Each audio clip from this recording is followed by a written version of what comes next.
Welcome back to ChiroCast. I'm Dr. Stephanie Brown, and joining me is my co-host Danielle.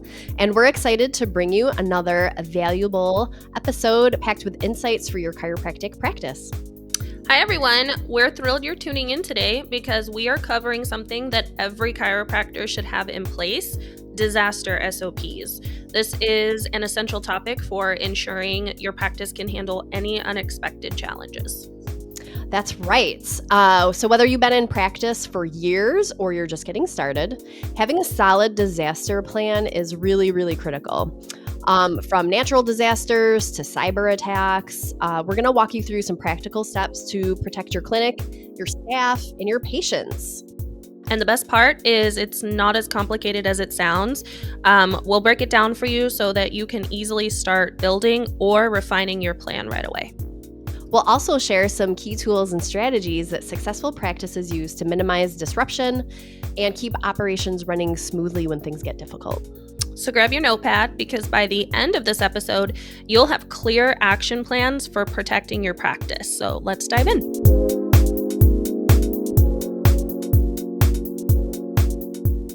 All right, so let's talk about why planning is important in today's chiropractic world. So the first thing that you want to consider when you're putting together your plan is just your own practice. So where are you located? What types of things could influence what happens in your office? What about the neighborhood you're in? Do you have a lot of foot traffic? Is it more of like a city where there's a lot of people around and you want to be careful of locking doors more, or are you located in the middle of nowhere and that's not something that you have to worry about? So just kind of doing an analysis on your office, your location, what your needs are. Are you all paper based? Maybe you're still paper charting. You're going to have different needs to think about and plan for compared to an office that isn't using paper charts. So you want to look at your practice and figure out, what you need to plan for based on some of those factors. Danielle, do you have anything to add to that? No, I mean, the only thing I could think about when you were talking about location was, is your office right off of a freeway or are you a part of a strip mall? I feel like I see those more and more where you're sharing your space with other businesses. And I think that's something to consider as well, because if they're targeted by something, there's a solid chance you might be as well. Yeah, absolutely. So first up, let's talk about just like natural disasters. So that's been kind of a hot topic lately. It is currently hurricane season, and we've had a lot of offices that have been impacted by hurricanes by chance. But say, for example, you're not in a hurricane zone, so you may have to deal with tornadoes. I'm further up north, so we have to deal with snowstorms and have contingencies in place to deal with those kinds of things. So, also maybe you're in an area that's prone to earthquakes. I don't know. I don't get earthquakes, but you know what? We are on a major fault line, so who knows? Someday we might. Um, but yeah, you need to have a plan in place. And some of this goes along with like even just if there was a fire in your building, how would you get out of your building? What are those evacuation routes? So, depending on how complicated your building is and where your office is located inside of it, that might be super important to review with your employees so they know how to get out. Um, this is important too because they're going to be instructing the patients probably too. I mean, you might be there as well, but depending on how big your practice is, the staff is going to be helping with that. Um, so just announcing that you're evacuating and making sure everyone knows how to get out and then where you're going to meet once you're outside, if that's something that's going to happen. And then you want a system in place to account for everyone to make sure that, you're noting that everyone got out and you can check on them. Yeah, I didn't go too deep into research on this, but now that I think about it, there's like when you go into a hospital or, a large department store, they have evacuation routes posted throughout their establishment. That's something to consider if you're perhaps an office that's on the third floor of a building or somewhere that's it's an intricate layout with lots of offices included. I think an evacuation plan that's posted somewhere with the visuals, I think, is also beneficial for staff and patients. Yeah, and this might vary by state, but, the office that I worked in, well, we had 2 offices. One was more of a commercial space, the other was an old house. But even so, that old house with all its character and, old layout and doors and whatnot, we were still required to have, emergency exit lights that were illuminated at all times, and a commercial fire alarm that monitored the space that, had live monitoring, so if something ever happened, then, it would call fire department immediately. So there may be some things like in that regard that you have to do no matter what because they're required in your municipality. But if they're not, there's still really good best practices so that you've got exits marked, and having a some kind of system that can call the fire department. I mean, even just that alone, I don't know what the statistic is, but having an alarm that'll call out is it, like, reduces your loss and financially or something because obviously we'll get the fire department there faster. Obviously, if you have sprinklers, that's even better, um, but that might ruin some of your equipment, so something to think about. Yeah. I would That's say a it doesn't hurt to, I mean, talk with your local fire marshal. Get mhm. them to come in and do a walkthrough and give you advice or, input on when you're building if you are in the process of building your practice. Yeah, absolutely.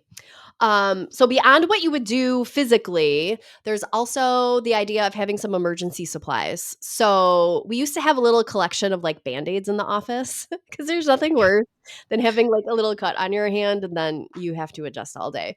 Um, but you should probably have more than that just because you're dealing with the public and you never know what's going to happen. God forbid you get like trapped in the office. I'm not saying you should have 3 months of water in your back room, Preppers. um, not maybe at the office, but your emergency kit in the office probably should be stocked with just some basic emergency items so that you could just provide basic first care, if you're waiting for an ambulance, God forbid, or something like that were to happen. Yeah. I think that's pretty I think I'm the kind of patient, my kids come with me everywhere. No matter where we go, they're gonna request a Band-Aid, for the slightest inconvenience, so I know having those first aid kits on hand, it helps whether you need a Band-Aid or for your patient's children that love Band-Aids. Yeah, exactly. Also unrelated, but make sure your stock of children's chiropractic stickers is fully loaded so that they have something to do if you all get trapped in the office. No, just kidding. Hopefully that would happen.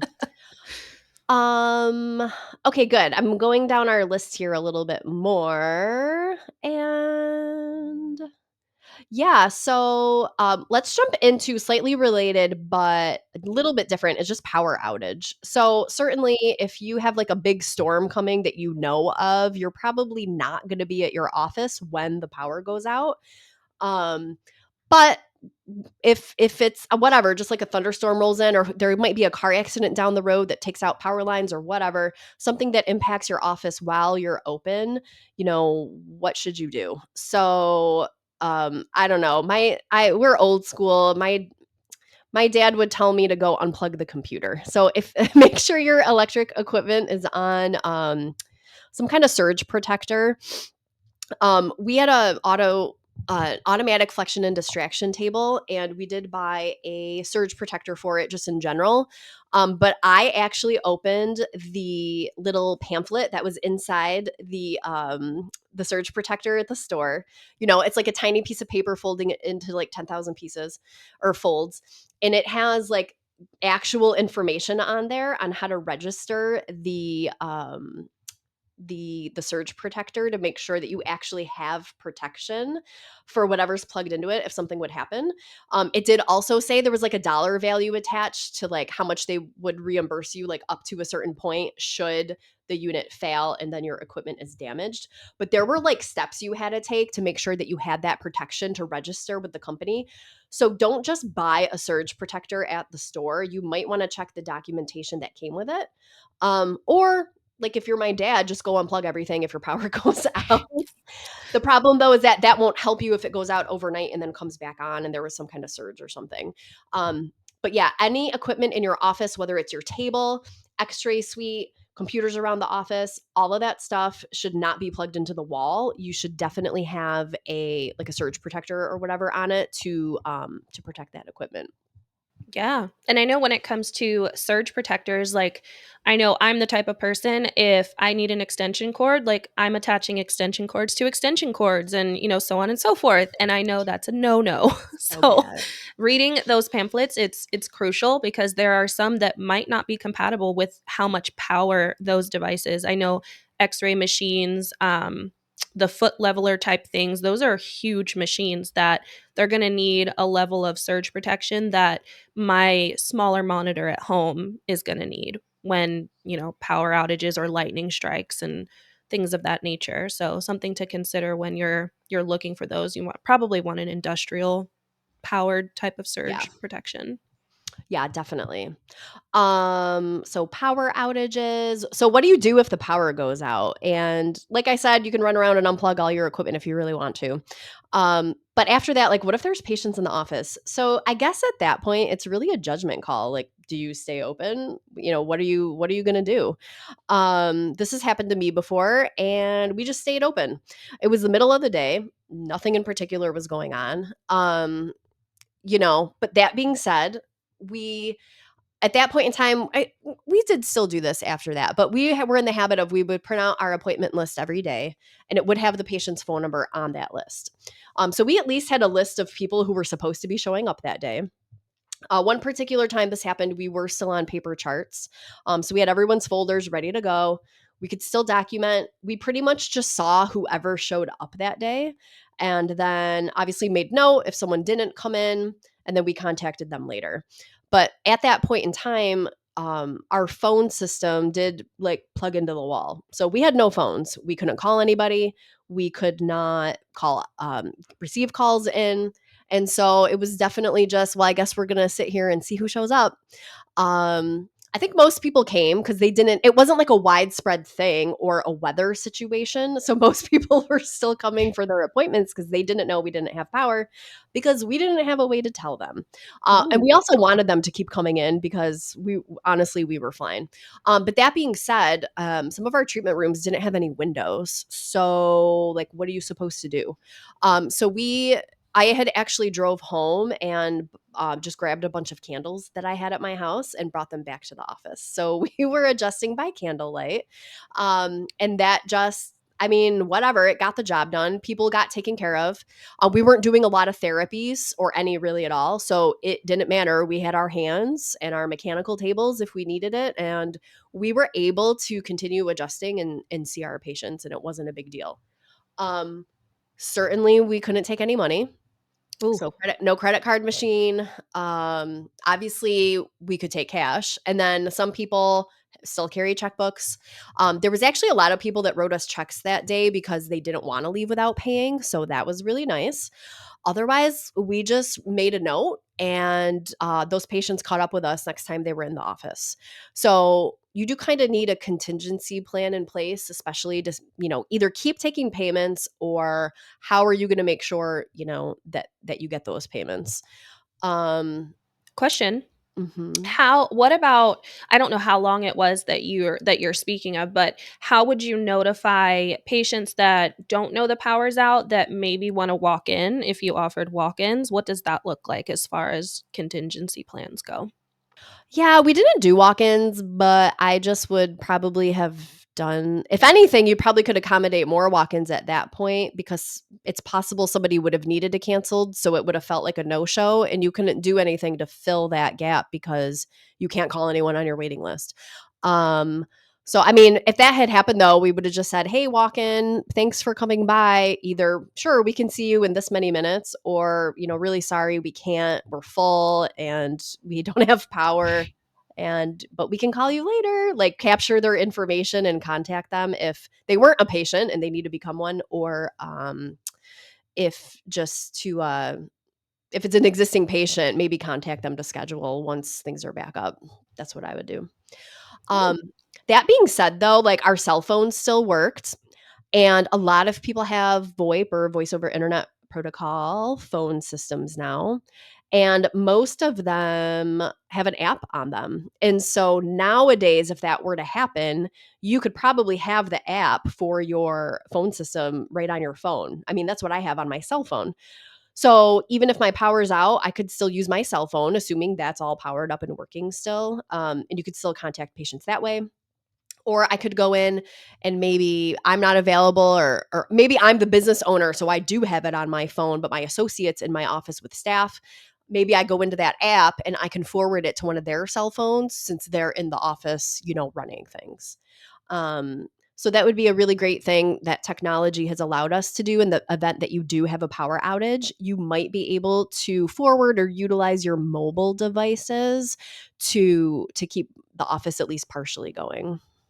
What about generators? I know for residential, I see a lot of houses when, we're in a snowstorm or, their power gets wiped out from a car accident. Is it standard practice for businesses to have generators that would keep them running, or is that a no-no I because of would say probably not, just because, like, you're renting a commercial space, and if you truly have a generator, that would kinda be up to the landlord probably to put in and manage because it's, like, their property, their electrical system, and stuff like that. So, I don't know how prevalent a generator would be in an office. Certainly, if it was a standalone building or you're the landlord because you own the building, that would be a decision that you could look at making.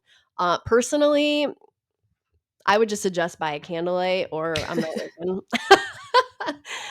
But, I mean, that is a good thing to consider, like, what happens if it is winter? It is an extended thing, and maybe you can get by without lights, but, like, you can't be cold, and you at least need heat. So, I don't know what you might do in that circumstance, so definitely something to think about and consider if you own your building, or have that conversation with your landlord. What do they do in the event of a power outage, especially if it's something that might be an extended power outage, depending on maybe what part of the country you live in and different things that tend to happen by you. Yeah, I was thinking, like, I know my chiropractor, they have a lunchroom and there's refrigerator, there's freezers, and if you're not there when the power goes out, you don't know the power has gone out, you could walk Mhm. into, you know, days worth of not smelling great food in the fridge or freezer that has melted. Something to consider there.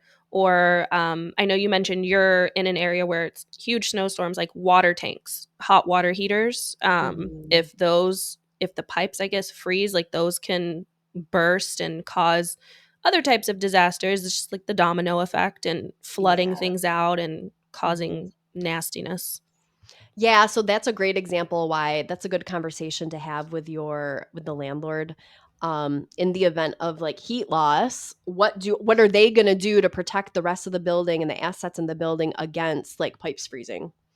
Because it doesn't, I mean, that could just be the regular water lines that freeze. It doesn't have to be the hot water tank. And I've dealt with a flood before in a residential situation, and it sucks. And it was just in that instance, it was like the tiny line that feeds fresh water into like the tank of the toilet. It Hmm. had probably been going, if we had a guess, by the time we found it, it was probably going for 4 or 5 days. But just that little tube that feeds water, I mean, there was like a foot of water in the basement. Like it was bad. Ooh. So, and that was just that little tube of water. So, yeah, that's a great question. What do they do in an extended no heat situation to protect the building?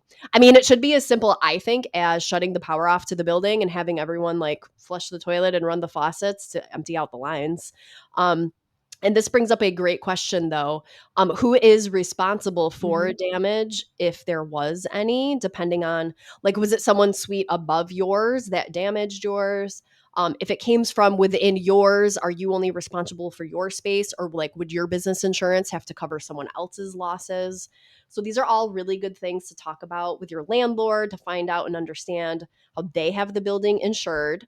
Understand those clauses in your lease with them, and also probably talk to your own insurance agent. And that sounds boring and like kind of lame, but you really have to ask them. You have to play the what if game. Like, what if this happens? What if that happens? What if this happens? Um, Otherwise, you might end up getting surprised, like in a bad surprise, Yeah, bad where way. you think it's covered, but there's an exception. I recently had to comb Mm. through our homeowner's insurance and just the number of subsections and exclusions. It's like, if Yeah. this, then this. The logic there is is insane. So I can imagine it's tenfold when you have a business. And I Yeah. know in our first episode, we talked about the importance of having an attorney. I think having an attorney to reference in these situations is also, I mean, it can't hurt having them help you navigate, who's responsible because you are Mhm. renting the space. And especially if somebody's up top and everything comes down. Yeah, definitely. Um, the other component to this, while we're on the topic of power outage, is going to be like your computer. So, if your power's out, you're probably up the creek in terms of entering transactions, writing notes. So, we have a lot of offices, almost all, I feel like at this point, offices want to be as close to paperless as possible, or they're charting electronically. But that being said, I mean, you probably still have a printer and you've got to make sure you have at least some paper in the office and things to write with. So that's one thing. Um, but yeah, if you lose power and you're going to stay open, I mean, I'm just writing notes down on paper so that I can go into my EHR later and do my documentation. Um, so there's that. If you want to get really crazy and take it a step forward, I probably would have one sheet of paper per person with like date, whatever I'm writing, note, and then like literally sign and date it, just to cover myself. Because what if you can't get into your EHR for a few days? When you get into your EHR, go ahead and enter your note like you would normally. But personally, like I would scan that handwritten note that I had done that day and put it in that patient's document sections or wherever you can do that. And if it ever came, someone gave you a hard time because you signed the note 3 days later or something, I don't know, you just have that handwritten thing and hopefully some kind of documentation. We actually get, if I lose power, I get an email from my utility company. So you could just, I don't know, have that as backup.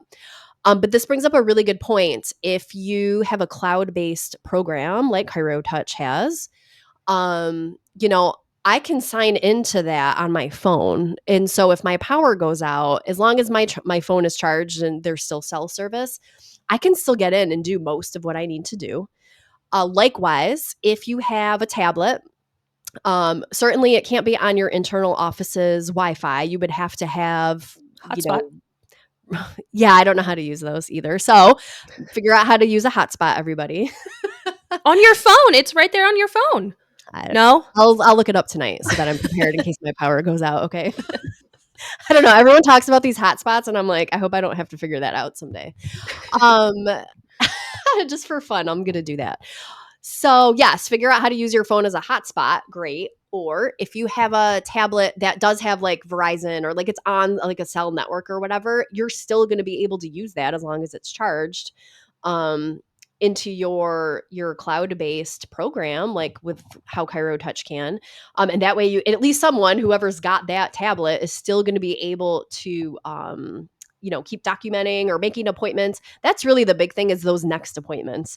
So if you're writing down what people paid and that they showed up and stuff, that's great. But you're going to also have to write down, well, when do they need to be seen next, probably, or check and make sure they have an upcoming appointment. But if you have a tablet and you've got a cloud based system, you're probably going to be able to do it right then and there. And you won't need to worry about, gee, I can't turn the computer on right now.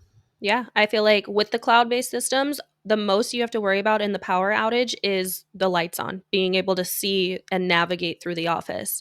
Other than that, I mean, your tablets, your phones, hotspots.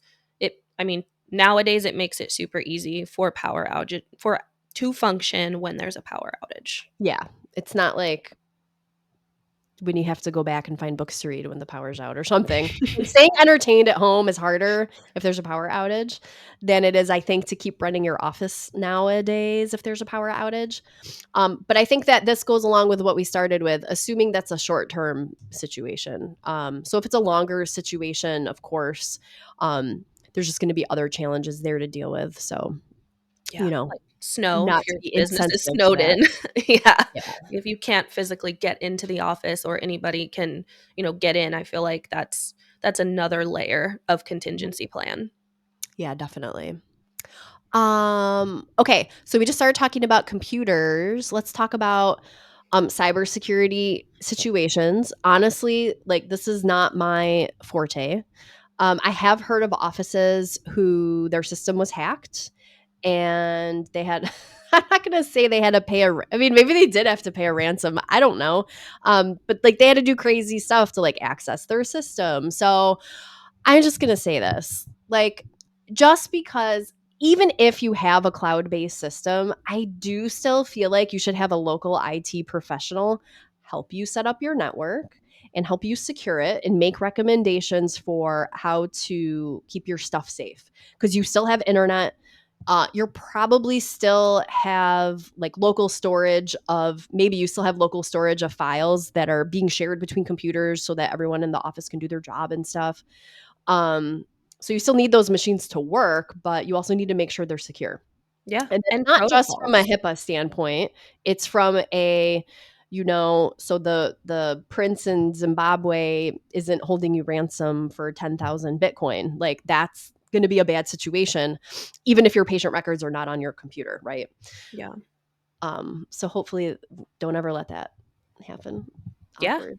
I think a piece of that, like with a contingent, not even a contingency plan, but training, internal training for staff Mhm. so that, you don't have a front office that is just opening up emails or personal emails on the work computers or downloading things, downloading apps to those computers that house EHR. Because, I mean, if you think, I mean, hopefully this doesn't ever happen, but in the event that there's litigation or something of the sort where those computers need to Mhm. be seized as evidence, you definitely don't want anything that is your private, emails or any files. You don't want those stored on those Mhm. computers. You definitely just want to keep it work related and HIPAA compliant. Yeah, definitely. So have a local IT person still help you set up your network. This is a great example. Oh, I forget what brand it is. Let's just pretend it's Netgear. But Mhm. like when you buy a Netgear router, it's like um the regular like the admin name is like admin and the username is or the password is password or something like that. It's like basic right out of the box, like from store. And I'm not talking like the Wi-Fi password to get onto the Wi-Fi. Like those are all custom typically and they're pre-assigned and it's like on the bottom or whatever. But like if you were to try and to sign into those router settings, it's that username and password that are standard. It's every single router you buy from the store. They have the same username and password. So if you are like just starting out from school maybe or out on your own and you set up your own network and you don't change that admin username or the password, any person can just drive up in front of your office if you have Wi-Fi on, and potentially like get into that. So your IT person that you're going to hire would help you figure this out, but you should always change that like what's the word I'm looking for? It's just like the basic password that comes with all of them. You've got to change the password that you would use to sign into the settings of that physical device. Yeah. So please do that no matter what. Yeah. Um, Also on cybersecurity, check with your business insurance and also check with your malpractice insurance. Some of them are going to have information about that, and possible extra policies that you can add on or what are the things you add on to an insurance policy? Uh, Riders. yeah. Rider, that's what I was trying to come up with. They may have an extra rider to give you like more cybersecurity, or it could be just built into your current policy that you have with them. But that's a really important thing to find out about as well. Yeah. As you were talking, it made me think of, well, I lost it, but I'm sure it'll come back to me when it comes to, PCI compliance. So a lot of offices are taking credit cards. They're running cards day in and day out. They're storing credit cards. In the event that somebody hacked into your network, they now have access to all of that, and that opens up a huge can of worms. I ended up helping a client a few years ago that his office was vandalized. It was broken into, all of the computer docking stations. They were a huge Mac office. Everything was taken. And it not only involved the board, it involved like law enforcement, like far and wide. And I want to say to this day, it's still going on, with all of the attorneys and insurance and whatnot. But that is something that they don't take lightly. So keep that in mind as well, especially with storing data on the computers. I know you never want to take somebody's credit card number down and just kind of leave it on a sticky. I experienced that at a hotel once upon a time. Um, but yeah, I know that's a huge no no especially in Yeah. healthcare. Yeah, you don't write down a credit card number ever. And I don't care what computer system you use and how good your antivirus is, and you have the best local IT guy ever. No one's getting into your system. That's fine. But you're not ever, ever, ever, ever, ever allowed to store a patient's credit card information in your computer system ever. Not in a Word document, not in a password protected Excel spreadsheet, not in your electronic health record system in the section that just says note. Like you are not allowed to do that. Don't do it because not only if you have like a cybersecurity incident could it be lifted then, but God forbid you have a rogue employee that has access to all of that information. They will have no Mm. problem going on a shopping spree. I don't know how easy it would be able to prove that it was them and not you. I mean, probably not that hard, but I mean, that would be a big problem. And so, even if you're not the one that went and spent the money on that person's credit card, you're going to be liable because you were the business owner and you are the one that was letting that information be stored in a non secure way. And you're probably going to be on the hook for it somehow. Oof, that's Not terrifying. good. So don't do that. Please. I see it all the time, unfortunately. Um, don't do that. Very bad. Bad. No, don't do it. Yeah. Okay, great. Um, on that note, since we're talking about computers still and stuff, just in general, backing up your data. So, we have customers that like to come to Cairo Touch Cloud, and maybe they're coming from our server version of the system, or they're just coming from another software. That's fine. But every so often, we have a customer who is coming to us very urgently because their last system crashed because the hardware failed. And they usually, when they get to us, they have nothing. They have no records, they have no ledgers, they have absolutely nothing. Their entire, we'll just say, like, career, life's work, all proof that they've ever done anything is gone. Ooh. And that's bad. It's really bad from a lot of different reasons. So I don't know if this is profession specific. If this is only chiropractors that are inflicted by this, I'm going to guess probably not. It's probably anyone who might be a small business owner. But it is ridiculously important to plan ahead and replace your hardware on purpose before it breaks. Do not keep a server for 10 to 15 years. It's not designed to live that long. Now, if you have a local IT guy or girl who's really good at things and keeps an eye on it and is monitoring it and replaced a part in it, I don't even know if that's a good idea either. Like if you have someone monitoring your system, that's one thing. But if you just pay someone to set it up for you and then they kind of go away and they're not actively making recommendations on when you should be replacing your hardware, or look, your server's 12 years old, it's probably on its last leg. Like if you don't have someone advising you of that, A, find that person, and B, if your stuff is old, replace it, okay? Um it's bad. And then even if your stuff isn't old, and then if it is, but anyways, everyone should be backing their data up. So like there's something can fail at any time. It might be brand new and your server could fail, or your front desk computer could fail.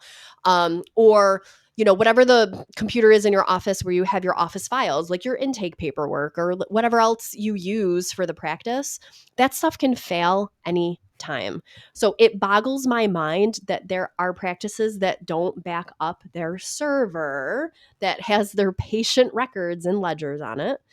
And it boggles my mind that people don't back up just their local computer files. So, I mean, this could be as simple as having an external hard drive and you plug it in, and even if it's just once a week, even if you're just doing something like that yourself once a week. So you find out where's all my stuff saved on the computers, put it on that hard drive. And then if you can, work with your vendor to find out what files do I need to be backing up that are on part of my EHR if it's on your computer.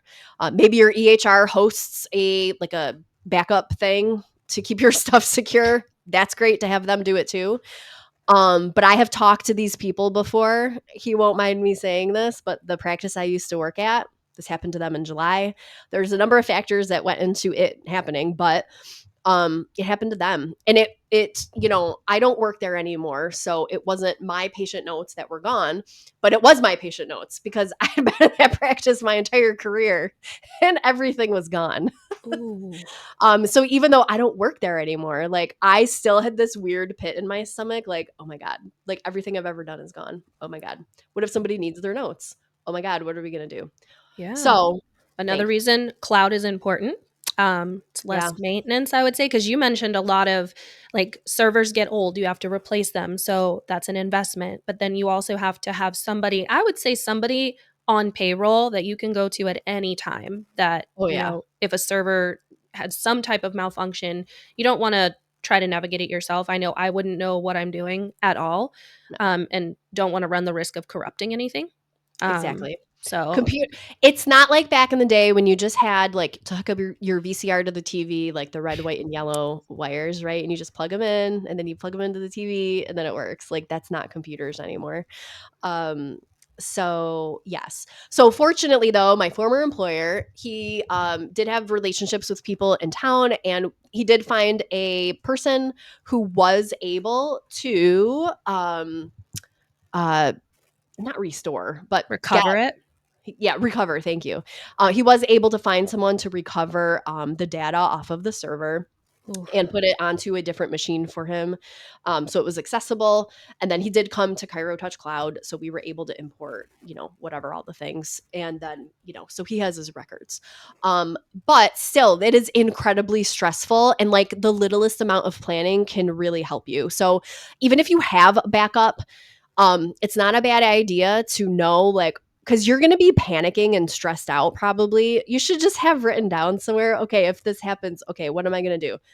It's on the red external hard drive in the top desk drawer. Or, here's the phone number I'm going to call to my computer company, my software vendor and the IT person to help me like restore this info or what have you. But yeah, even understanding with your vendor, like what goes into restoring my data, what does my downtime look like? Because it's not going to be like that in most cases. Ooh. They probably get you up quick, but you probably are going to want to be prepared at least to work on paper for at least a couple days. Hopefully it will end up you'll end up being down less time than that, but better to prepare for that ahead of time, and then if it's shorter, then bonus. That's awesome. Yeah. Is there, so with documenting on paper, are there specific guidelines that you have to follow? Is there a form that you have to use, or you can just grab a scratch piece of paper, make as, thorough notes as you can? Yeah, basically, just like they taught us in school. That's awesome. SOANP. Yeah, it's the same rules, it's just handwritten. So yeah, and this is a great question though. I would check in with like a compliance person if you're ever in that situation. If you have to like, if you're usually in an EHR, but you have to chart on hand for a period of time in the middle, what do you do with those notes? Like I said before, I just handwrite, sign and date, and then I would scan it in. But that's a great question. What's the recommendation on how you would maintain that handwritten record if you should and how? Scanning it might be good enough, but it's a great question to ask a compliance person for sure. Yeah, because I'm already thinking, let's say, you documented, you signed off on it, but let's say a not so nice employee finds that note and decides to go and write all kinds of things on it. It's, as long as you've scanned in the original, I Mhm. imagine you're okay. But I mean, there's always a what if Yeah. scenario.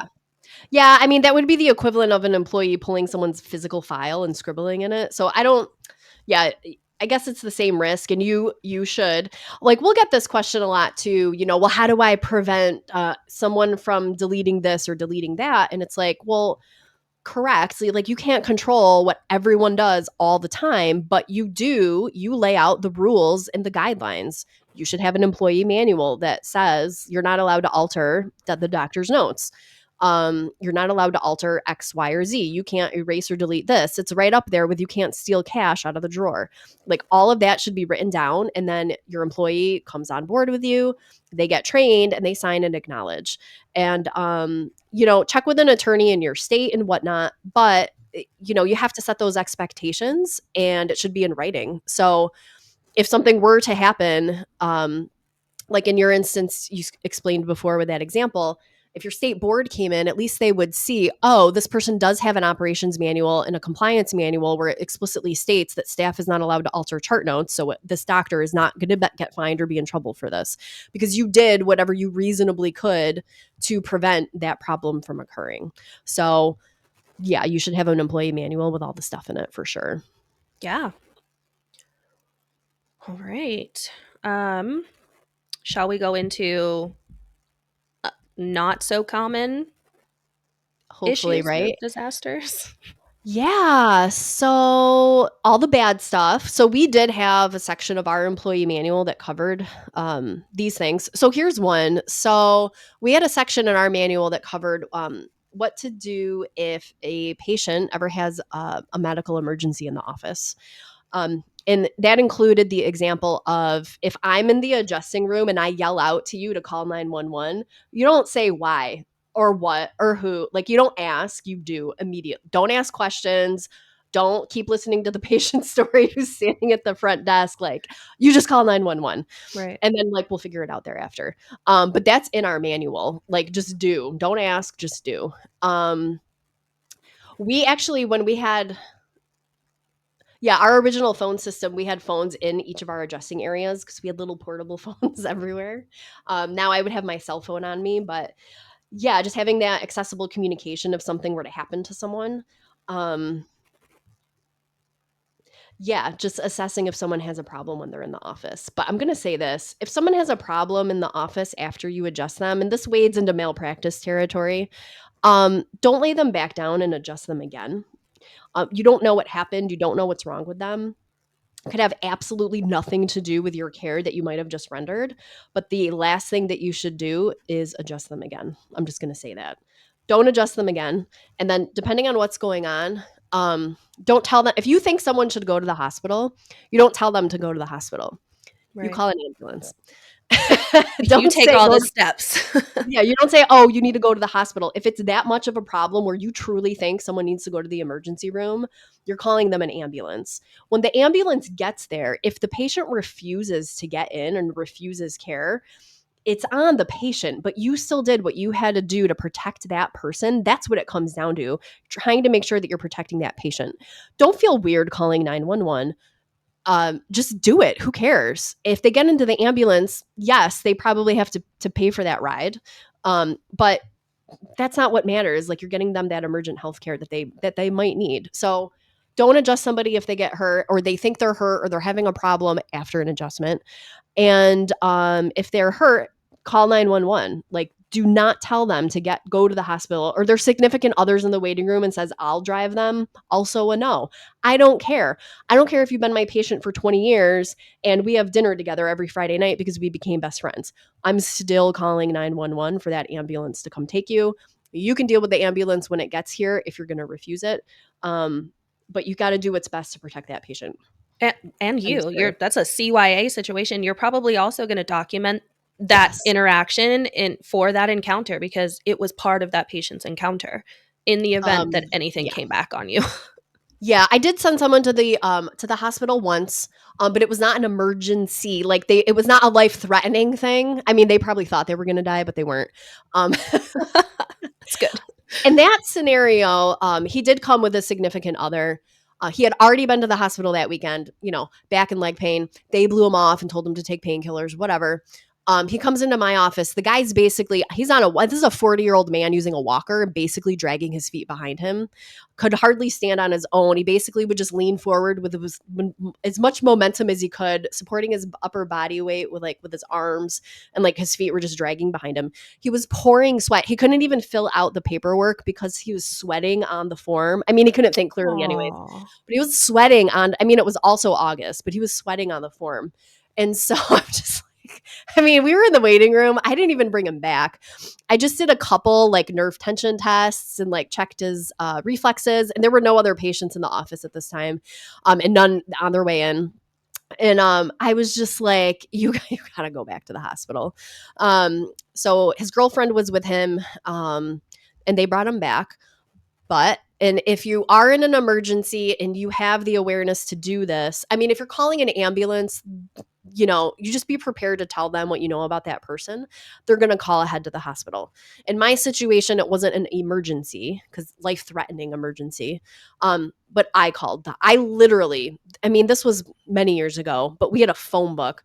I got a phone book out of our filing cabinet, and I'm not that old, but I still got that phone book out. I looked up the hospital. There was literally a phone number for the emergency room, and I called it. So they answer, and I'm like, hey, this is Dr. Stephanie Brown. I'm at blah, blah, blah, chiropractic. I have a patient I'm sending back who I just saw.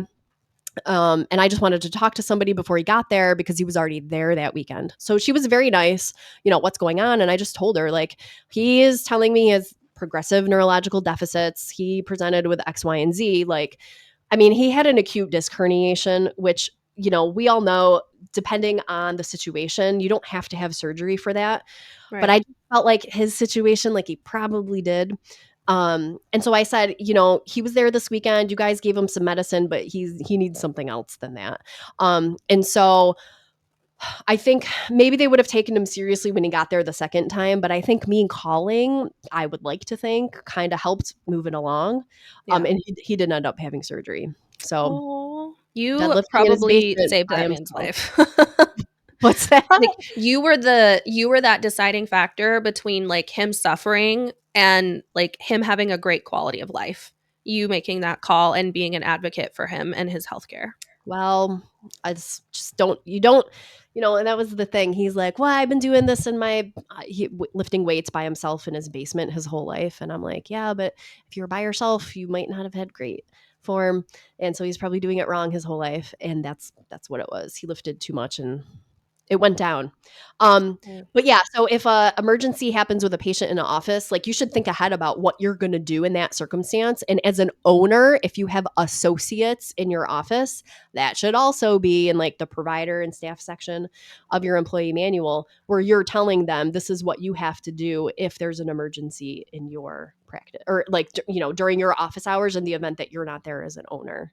Well, what about an emergency that happens to a staff member or the owner themselves? If they're a sole practitioner and they've got staff behind them, having that process in place as well. Like, what are they going to do? They're going to have to shut the office down. They're going to have to notify patients somehow that, doc is going to be out, and, God forbid that something truly devastating happens and they're no longer able to practice again. You've got to have those plans in place, so that at least somebody can be an advocate for the practice in your absence. Yeah, and so, not to bring up a bad topic, but, like, what happens if you die? Like, what happens to your practice? What happens to your family? The family thing is fine. Everyone's like, "Oh, I'll have a will and stuff." That's good, but you need to look at, like, the state laws in your area that are gonna govern what happens to your business. You cannot assume that just because, you have a will and all your assets are going to go to your spouse, that they're going to get to keep your practice. I don't think it works like that in every state. I think there's some states where they have to sell it within a certain amount of time if they are not a licensed chiropractor. Um, Ooh. and so, how are you going to help your spouse out when you're dead so that they can do that? So, talking to an attorney to do some estate planning about your business.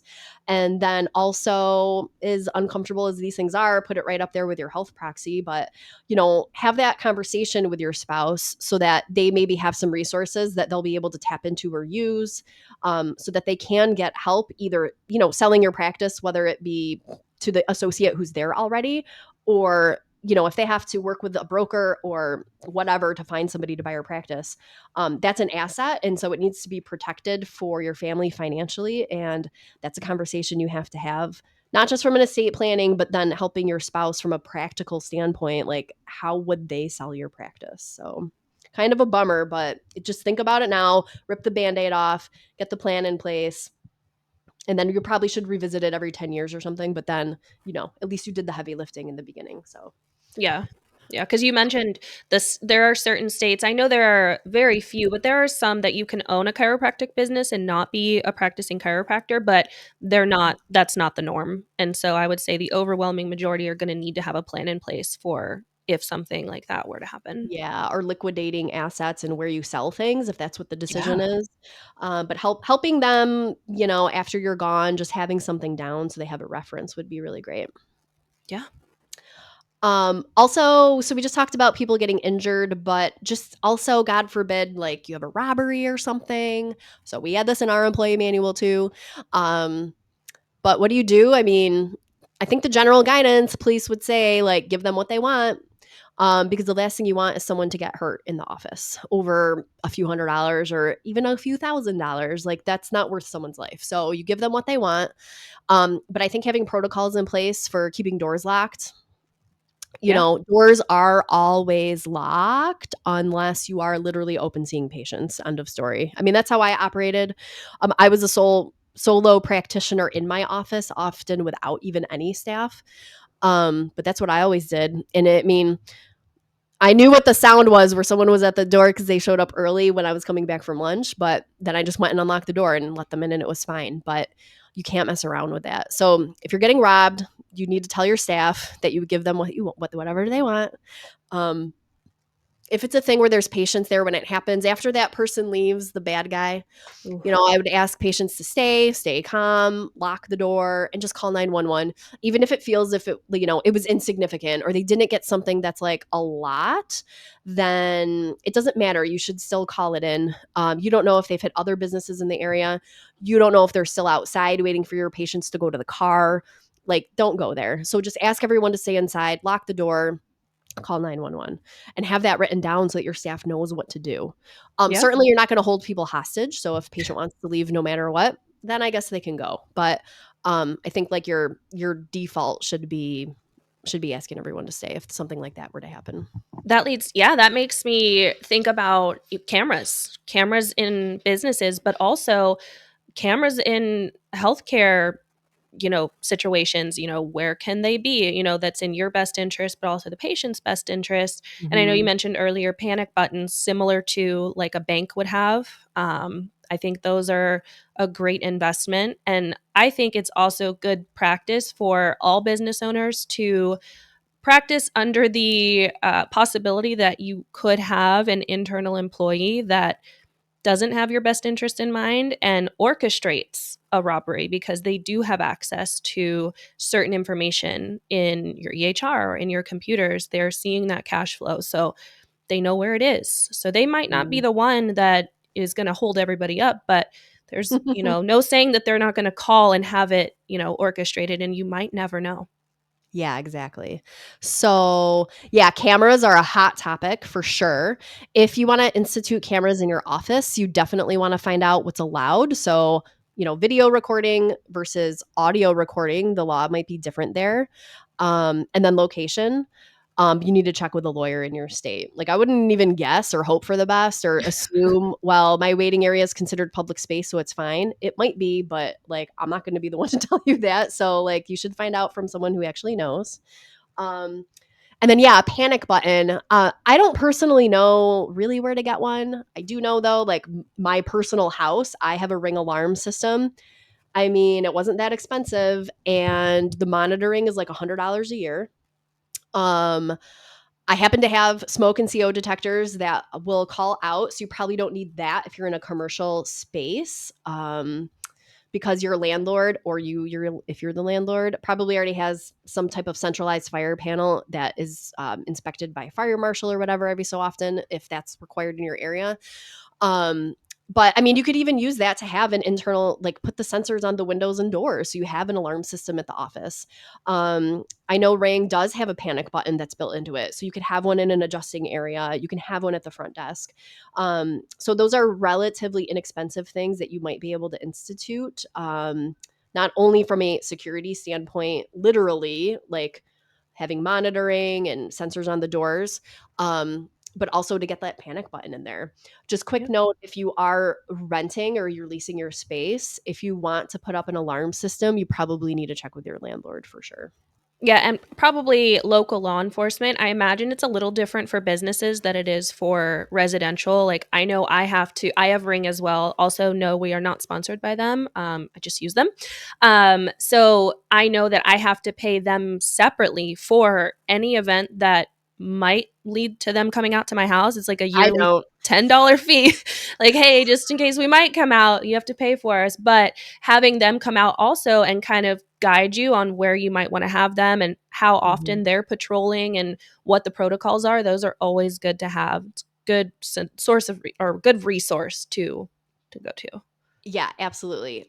Quick note, it's a good thing I don't have to pay because mine goes off all the time because I burn food and just like constant calls the fire department because I Oh no. don't know how to cook apparently. All right, anyways, on that note, it's a good thing I don't have to pay every time it goes off. It's so embarrassing. Anyways, okay, so well, let's close things out here. So, as we've seen, like Hurricane Helene and Milton just came through, like natural disasters can strike anytime. In that instance, they had a little bit of warning, but to other parts of the country that did not. And some of the other things we discussed today can literally happen anytime. So the key really is you've got to think ahead. You have to be prepared. You're not being a negative Nelly if you're trying to think of, but literally sit down and think of everything that could go wrong in your practice and just pretend, okay, like it's not happening right now, but what would I do if this did happen? And then just get some things written down so that you have guides in place. That's going to help you know what to do when it happens because it can be stressful, but it's also going to protect you potentially from a liability standpoint because it'll make sure that you have training in place for your employees. And just in general, planning is going to help minimize downtime, ensure patient safety, and get you back to practice as fast as you can if it impacted it. Um, It's a peace of mind too, and I yeah. think any therapist would agree that in this case overthinking is required, and they're happy to tell you to overthink in this situation for any possible scenario. Yeah, for Write it sure. down, plan for it, and you have that peace of mind that your team is going to be able to function in whatever situation might pop up. Yeah. So we have a customizable, downloadable disaster preparedness checklist, specifically for chiropractic offices. So if you have any other tips or experiences you want to share, or if you just want a copy of that checklist so that you have a starting point, just reach out to us. So you can email us at chirocast@chirotouch.com. And don't want to be negative, but I hope this was helpful to everybody. And, like Danielle said, you just have to plan ahead and be prepared. So Yeah. I hope that helps everybody and I hope you guys enjoy your day. Thank you for joining us on this episode of ChiroCast, Insights for Modern Chiropractors, brought to you by ChiroTouch, hosted by Dr. Stephanie Brown and Danielle Javines, produced by Debbie Brooks, editing from Matthew Dodge, and title animation by Eric Madden. Our theme song, House 5, is from Scott W. Brooks. If you enjoyed today's show, don't forget to like, link, and subscribe. We appreciate your support, and we'll catch you next time.